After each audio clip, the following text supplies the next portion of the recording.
Hi, guys. Welcome back to the Anfield Dream Podcast. Mama's putting the babies to bed, and it's getting a little late here. And I've been able to catch up a little on some of the reactions, from just some of the folks that like to watch us to see what their honest reactions are to RNA and what's going on with Liverpool Football Club. And from my perspective, guys, from being a data guy, I just want to share with you, what I see here stateside and just culturally wise, what's going on from a corporate perspective, and just so just help you guys understand, from my perspective, what's going on here. So anytime you're going to put a project forward, you create what's called a statistical analysis plan. And this is something extremely in depth with hundreds of thousands of data points, right there. For instance, a category, a variable might be, say, fans, right? They look at global fans. What do global fans want? What are the expectations culturally, 5 years, 10 years, 15 years, 20 years, going all the way back to the most successful managers of the football club. And, what's the culture? And they look at it from, because depending on where you're, I mean, we have fans from all across the planet, but depending on which country, which culture, which subculture within that country, people look at it differently, and they expect different things. And at the end of the day, what trumps the primary factor that helps understand these data points is where the asset is, the actual host city, what's the culture in that city, how do you understand how, because that's where the most impact is going to be, period, because home games are critically important. And yes, the global base is important. When you're a massive organization, global base is important, and it's important that you have tours that go to all the various countries where or regions or continents where you have your depending on your poll. There's so many metrics you look at. You want to make sure your club is represented there, where they get to see the assets and what they invested in, right? Because people are invested in the club, and they want to see the land. So everybody, has the luxury. Like for me, my entire life, I'm in my 50s. I've only been able to visit Anfield once. When I was in the country, but I've never been able to go to a home game there ever. It just hasn't worked out. It's and if some people, they're obviously trolls, and other people have stupid comments who don't understand anything about Liverpool. And these jerseys back here are what I've collected. I have 3 jerseys there, and now I finally got a jersey from the current season. It's where I've been. It's very expensive. It's a huge investment. This is all I've had over the last several decades. I've finally been able to afford to get a little paraphernalia, and some of these scarves I got. Obviously some of the things I've had for decades, and some is just knowing that this is just because Klopp will always be Klopp, and I just wanted to have a real remembrance of what the 9 years I had just be invested in with what he was doing, and etc. So, I mean, getting back to the data analysis. So they do all of this. So it's very, very important to understand the culture of the club, the local culture, the city, the impact, working with the local authorities, the local councils, the local, the local politics, philanthropic stuff. The club was excellent at this, working with say hospitals, working with whatever, being involved and impacting. It is critically important. It's not just the football on the pitch. It is the city, the host. It's critical that that relationship is set off right off the bat. So they need personalities who can handle that and be constantly out there reaching out and seeing how the club can impact the local community. I mean, and this involves academies. This involves events that they identify specific needs within that community and see what they can do with outreach and you help that community. So that's just one variable in all of this. All right. And then they look, and based on that, then they study the competition for the last 5 years, 10 years, 15 years, 20 years, who have been the most successful clubs, what were their models, who are the most successful coaches, who are the most successful. How are their background staff around? How is their corporate side done? How is their outreach, their PR? All there's once again hundreds of thousands of bits of data. And one of the current buzzwords is AI. But training powerful software to do data analysis. This has been around a very long time, guys. It's only now it's a buzzword, but we've been using this for a very, very long time, right? So you train your software, and to draw from hundreds of thousands of bits of data points what you're specifically looking for, depending on how you train the software. All right, so that's how that works.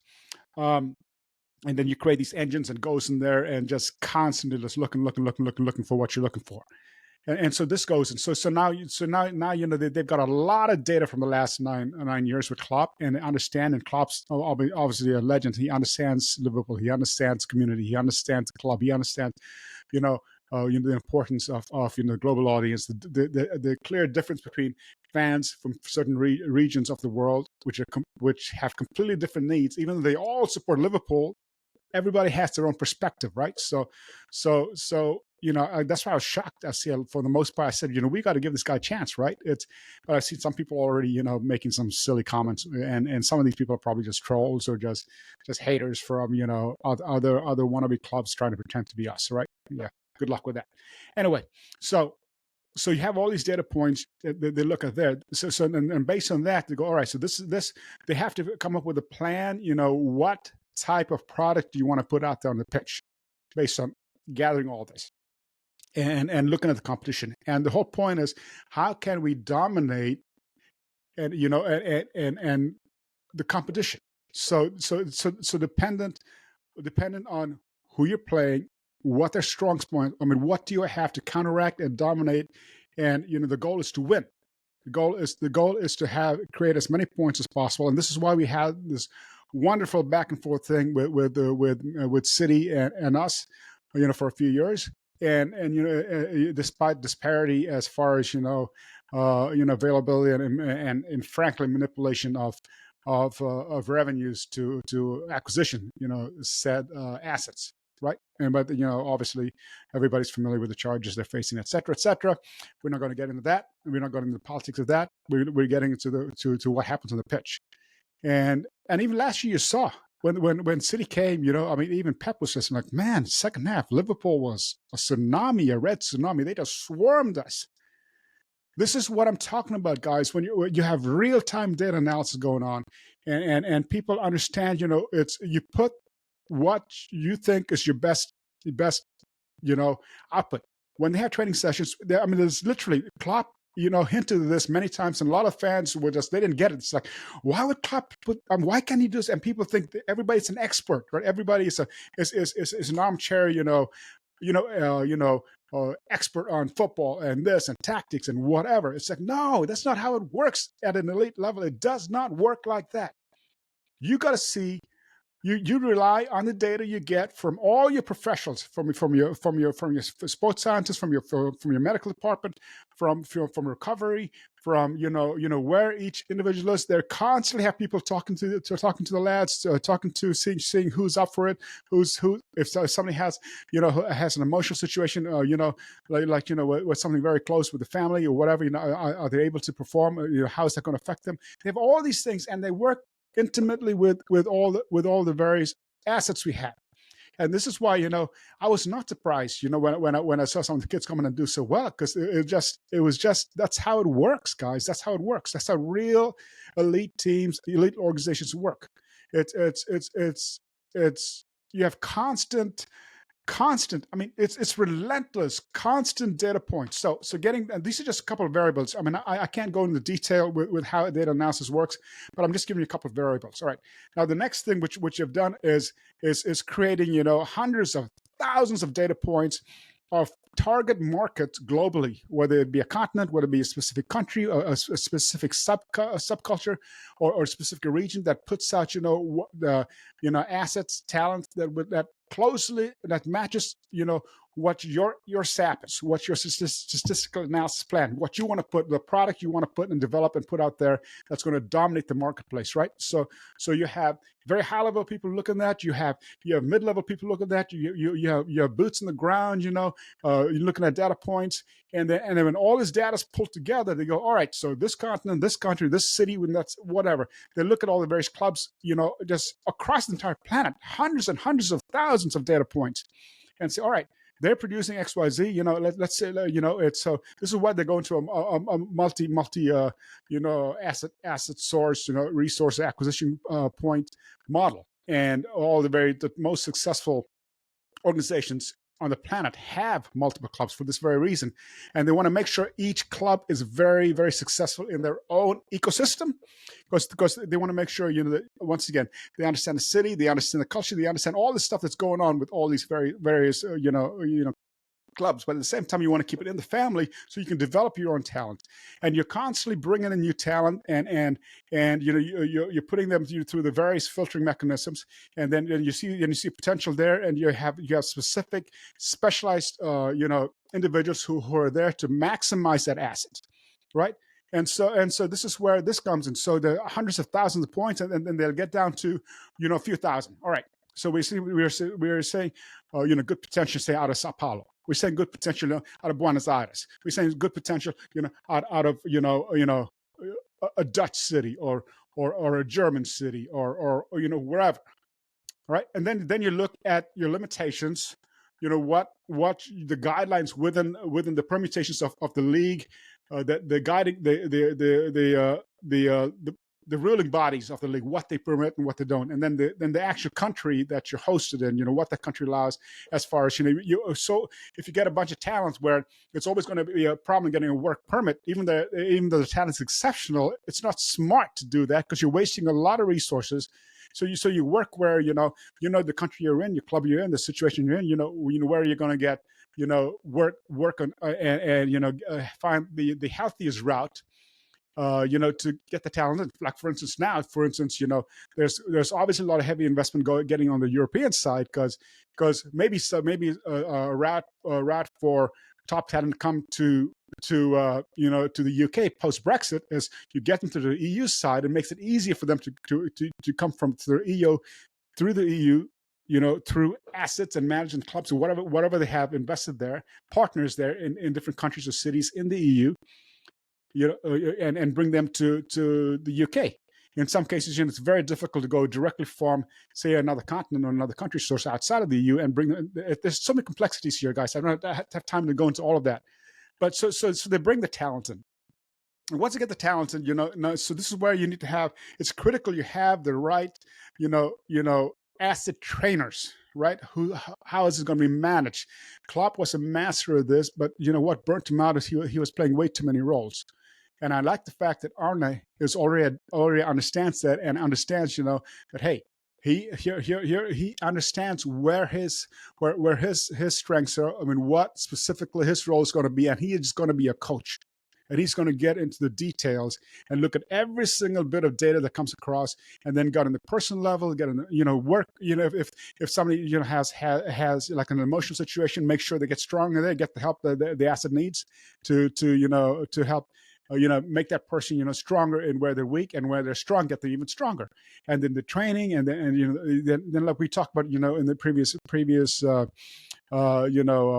video, of how you look at the physiology of the various assets, the lads, the players, whoever they are, depending on whatever level they're at.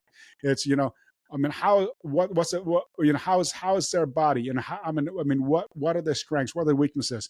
You look at I've looked at, for instance, in various sports and various disciplines where you have biomechanics come in, and you literally have simulations of how do you impact, what's the impact on if a certain tackle and the velocity and of that tackle, or how you strike a ball, or look at conditions, weather conditions, geological conditions, etc., etc. There's so many different things that goes in, guys. That's literally just countless points, data points, and when you're able to do all your due diligence, and you give yourself the highest possibility the best possibility based on your ecosystem and the governing bodies and the restrictions within that ecosystem and the provisions made to make sure you're as successful as possible.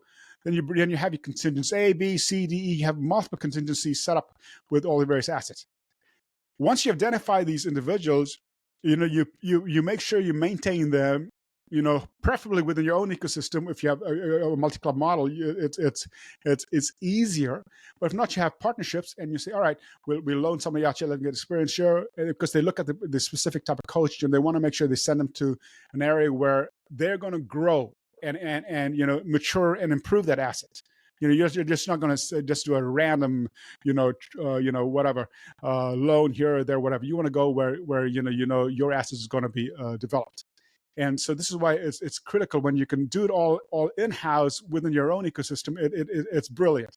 And this is why with the Active Training Center, and you even having the kids there, it's powerful. And you've seen the fruit. It's just what Klopp and Co. what they've done. They've set up this beautiful foundation, and now it's time to take it to the next level.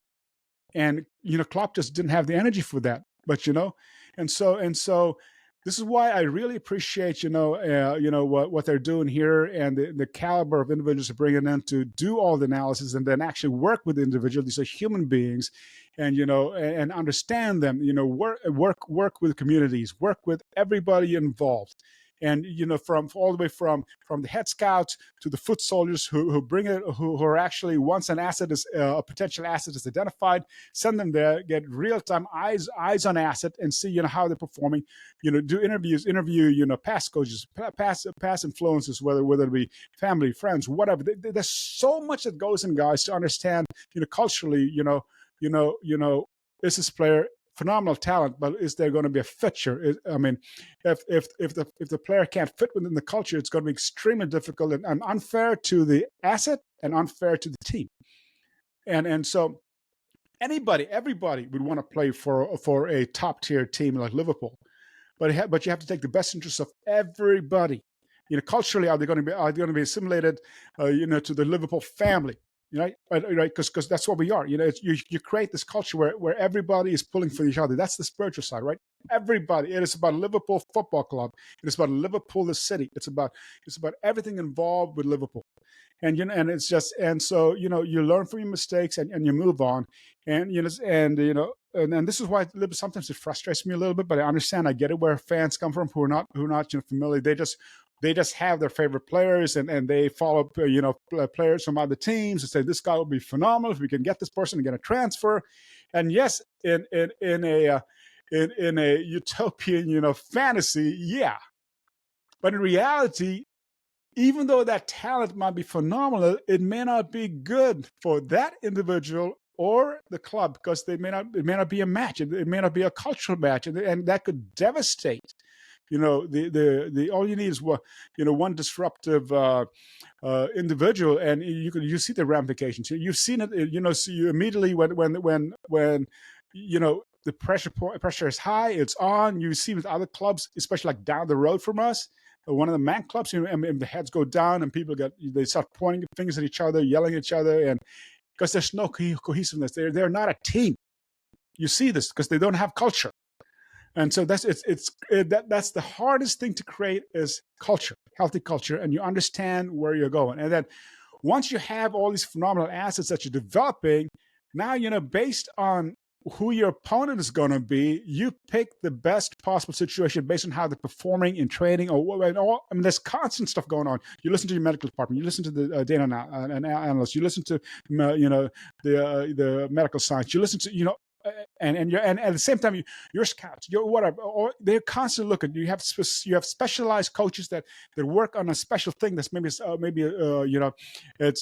individual may need to improve at, whether it's a biomechanical thing or whatever it is. It's just you have all these things going, and then you have the training on top of it. Then you have working out all your tactics. I mean, all of this comes after the fact, right? And the point being is, you want to put a product out there that's going to give you the highest, percentage to win. Does it always work out? No, it doesn't. But when you give yourself the best possibility, do your due diligence to actually compete. You learn to make the tough calls. You learn to make the tough calls. And when you have a group of lads who understand that it's about everybody winning together as a unit, not for individual accolades or spotlights or glory, you got something special. So I know we covered a lot here, but just based on some of the, I randomly look at just some of the response out there. I'm just like, guys, oh my goodness, people in, people out, this, that, that's like whatever. It's just that's not how real life works. When you want to be, it's extremely complex. You can never ever please everybody, but what you can do is put the best possible product based on your restrictions out there, and hopefully compete. And so, so far, I really like what I see. And obviously, there's like he even hinted, and there's been a lot of work already happening. I am telling you guys, because I just haven't been in this world. They have already covered hundreds of thousands of data points, and they're looking at. I mean, just you look at, if you see the list, if you see the individuals, the different age brackets, where they're at. I mean, there are tons of top talent across the planet that they're constantly looking at and looking to improve what we have, and looking to bring in and for the future and for immediate impact. If there's an immediate need, how can we improve? If we're given a lad in XYZ time, and they haven't been able, they're just not there, or we need to quote unquote have an upgrade. All of this. So anyway, I hope this helps. Hope it makes a little sense. And very, very excited. And it's going to be a good ride, guys, and I'm excited. I'm excited for this. And so, anyway, you'll never walk alone. We'll talk soon. I'll bring more, as I can. But I just felt the need to, just based on what I've been watching, just reach out and and encourage all of you, and to know that I mean, a lot of work is going on. I mean, I like I said, I've been looking in detail. A lot of individuals that bring it in from scouts to the medical department, from corporate to coaching, to specific areas that you need specific specialist coaching, etc. They bring some really top world-class elite talents in, guys, and get excited, guys. It's going to be next level stuff. And it's, thank you, Klopp, and everybody involved with FSG and Liverpool as a whole, and the fan base, and the input from representation from the fan base, from the councils, from the local bodies within the city of Liverpool, from the various organizations across the planet that does analysis in various countries, various cultures. They're getting feedback from real individuals, and then using powerful tools. You call it AI, call it what you want. You train these tools to deliver, get your algorithms right, and deliver the best the best product to hopefully give you an opportunity to be extremely competitive and dominate. And looking forward to many years of domination and continued domination with Liverpool, and hopefully many more trophies, and many more Premier Leagues, and many more Champions Leagues, and many more cups, many more wins. The success, actual silverware out there, adding to what we already have. You'll never walk alone. We'll talk soon.